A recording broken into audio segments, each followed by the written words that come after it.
मालिकांची दुनिया या चॅनलमध्ये तुमचे स्वागत आहे. घरोघरी मातीच्या चुली या मालिकेमध्ये आजच्या भागामध्ये आपण बघणार आहोत की आता ओवी मात्र आईचे डोळे पुसते आणि ती आईला म्हणते की मी आजीशी बोलते हं, तू अजिबात काळजी करू नको. आणि त्यानंतर ओवी आजीच्या रूममध्ये जायला निघते, परंतु ऋषिकेश तिला थांबवतो आणि इकडे ये म्हणून सांगतो. त्यानंतर आता जानकी ऋषिकेशला समजवण्याचा प्रयत्न करते, पण ऋषिकेश मात्र तिला शांत बसायला सांगतो. माझी मुलगी कोणाकडेही भीक मागायला जाणार नाही, असं तो तिला सुनावतो. इकडे मात्र ओवी विचारू लागते, काय झालं आहे बाबा? तर तो सांगतो की बाळा, बाहेर दोरीवर तुझे कपडे वाळत आहे ना, ते घेऊन ये, आपल्याला जायचं आहे. तर तेव्हा ती विचारू लागते, आपल्याला म्हणजे कोणाला? आजी आजोबा ते सुद्धा आपल्यासोबत येणार ना? तर तेव्हा मात्र आता ऋषिकेशकडे उत्तर नसतं. तर मात्र जानकी म्हणते, द्या ना आता तुमच्या मुलीला उत्तर, काय झालं? तर तेव्हा मात्र जानकी अजून फोर्स करते, म्हणून ऋषिकेश चिडतो आणि तो म्हणतो की एकदा सांगितलं ना, माझा निर्णय बदलणार नाही. आणि ओवीला म्हणतो, आजपासून फक्त आपल्या तिघांचीच फॅमिली असणार आहे, बाकी कोणी आपल्या फॅमिलीत नसणार आहे. तर तेव्हा तो म्हणतो, जा कपडे घेऊन ये. आणि इकडे मात्र तिला जानकी खुणवते की नको जाऊ, म्हणून ती तिथेच उभी असते.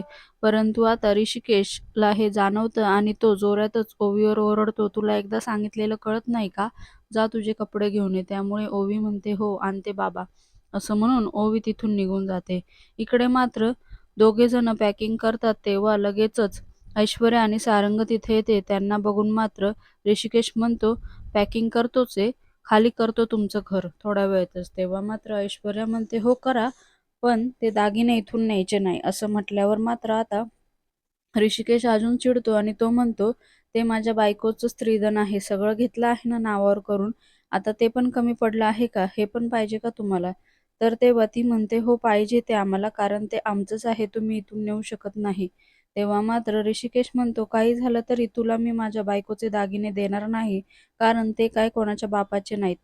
तर तेव्हा मात्र ऐश्वर्या म्हणते, तुम्ही असं ऐकणार नाही. आणि असं म्हणून ती ऋषिकेशच्या हातातून खेचायला जाते, तर ऋषिकेश तिला नाही म्हणून हात ढकलतो. तर लगेच ऐश्वर्या जोरात पडल्याचे नाटक करते आणि सारंग लगेच धावून येतो आणि ती ओरडते, सारंग लागलं मला. आणि आता सारंग ऋषिकेशवर ओरडतो, काय चुकीचं बोलता आहे, ते आमच्या नावावर केलं आहे ना? तर तेव्हा मात्र ऋषिकेश म्हणतो, शांत राहायचं बरं का, कोणाच्या नावावर? तू काय कमवलंय रे आजपर्यंत? हिच्या नादी लागून 1 करोडच्या वरती नुकसान करायला निघाला होता, मला सांगतो. आणि तू काय सांगतो रे मला काय कमवलंय ते? आधी पहिलं बोलत जा आणि मग विचार कर. असं चाललं आहे तुझं, काहीच ठरवत नाही, तू काय बोलतो काय नाही, सगळं हिच्या म्हणण्यानुसार करतो.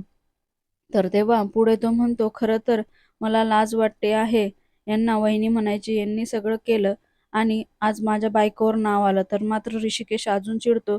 इकडे जानकी म्हणते, द्या ते दागिने ऐश्वर्याला, परंतु ऋषिकेश नकार देतो. मात्र जानकी आता ते दागिने तिच्या हातात देते आणि सगळे अंगावरचे सुद्धा काढून देते. तर ऐश्वर्या म्हणते, पटपट आवरा, उशीर होतोय आम्हाला.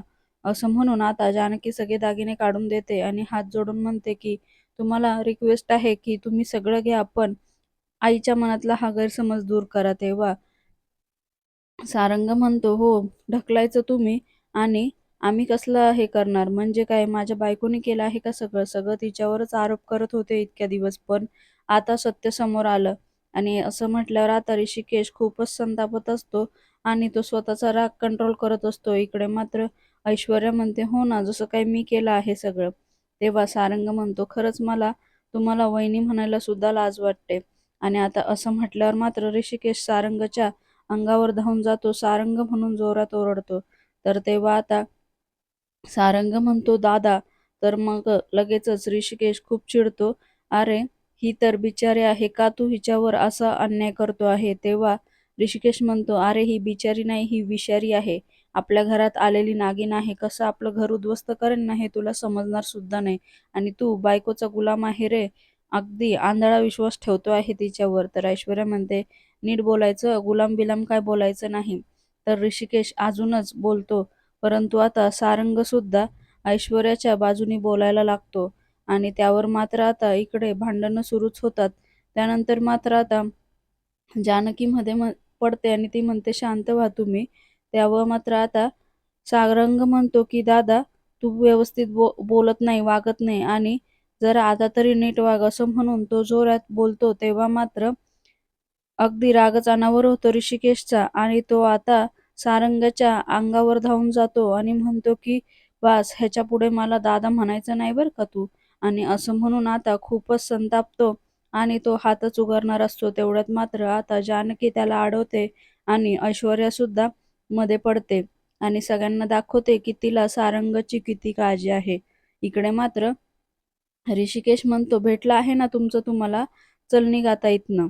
असं म्हटल्यावर आता सारंग शांत बसतो. परंतु ऐश्वर्या म्हणते की "नीट बोलायचं, निघ वगैरे बोलायचं नाही. खरं तर तुम्ही हे रिकामं करा सगळं इथनं आणि तुम्ही निघा इथनं. चला हो सारंग." असं म्हणून ती सारंगला तिथनं घेऊन निघून जाते.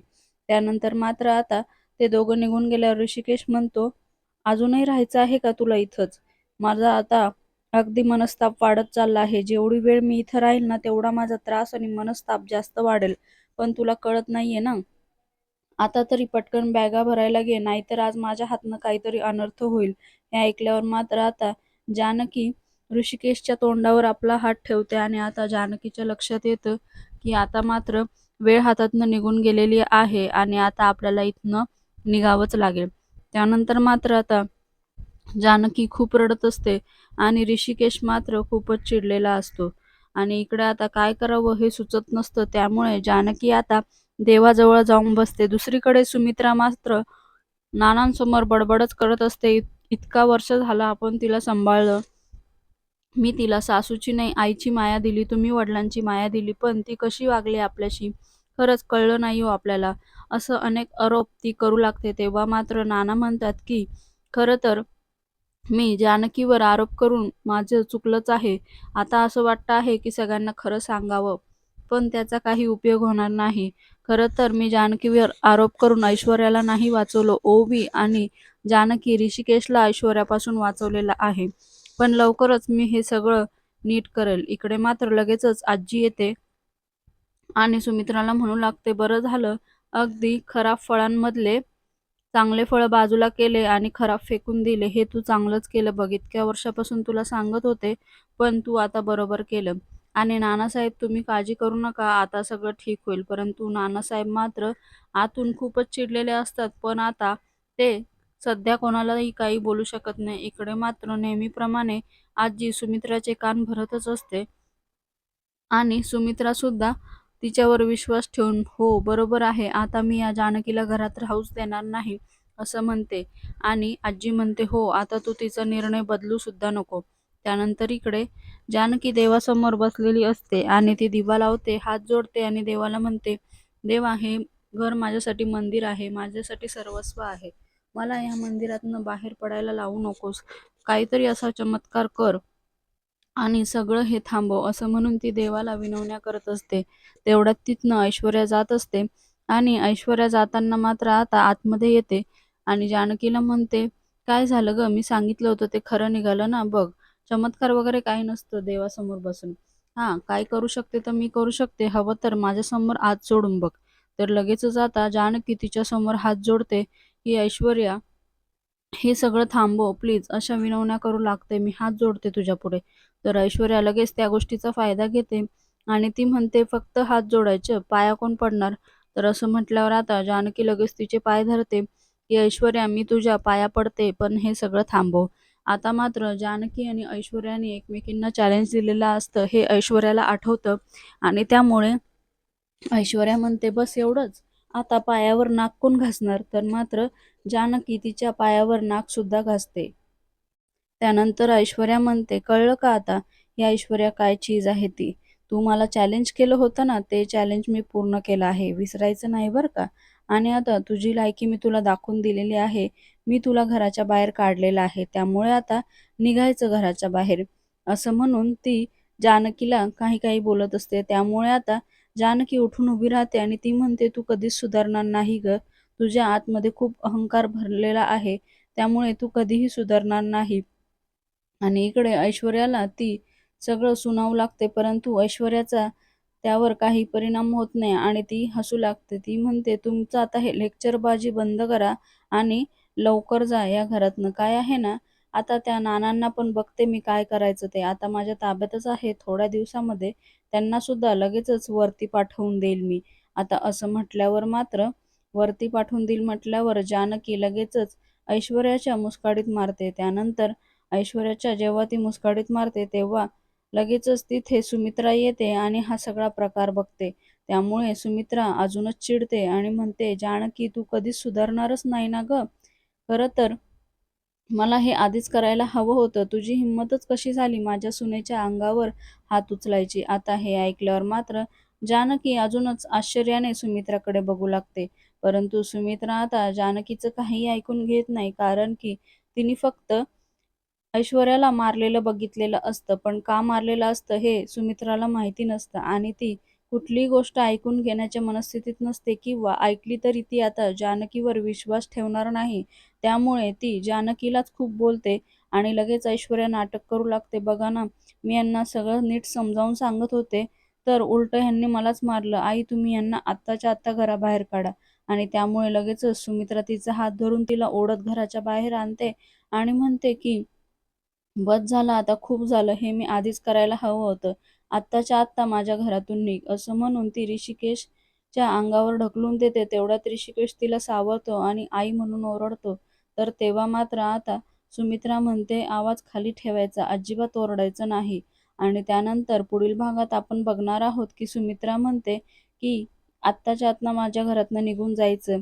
तर तेव्हा ऋषिकेश आई म्हणतो, तर सुमित्रा म्हणते, "आई म्हणायचं नाहीये मला. तुझी आई कधीच मेली." आणि हे ऐकल्यावर मात्र आता ऋषिकेशच्या डोळ्यात टचकन पाणी येतं आणि तो डोळे पुसू लागतो. इकडे मात्र ऐश्वर्याला खूप आनंद होतो. परंतु लगेचच ऋषिकेश उत्तर देतो, "हो, बरोबर आहे आणि आजपासून मुलगा पण मेला आहे." असं म्हणून तो जानकी आणि ओवीला घेऊन घराच्या बाहेर पडतो.